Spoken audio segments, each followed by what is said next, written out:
YouTube has added a new feature that makes it easy for users to see just the type of content they want to watch and filter out the rest.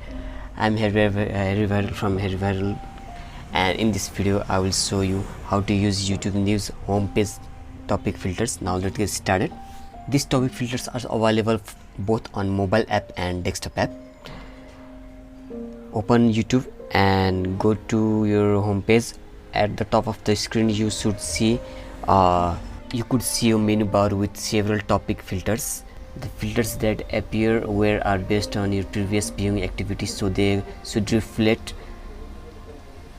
the topics you are interested in. Scrolling sideways to see the interested in scrolling sideways to see more filter option. If you tap one of these filters, only videos that fall under that topic category will appear on your home screen, and making it easy for you to find suggested videos you are interested in.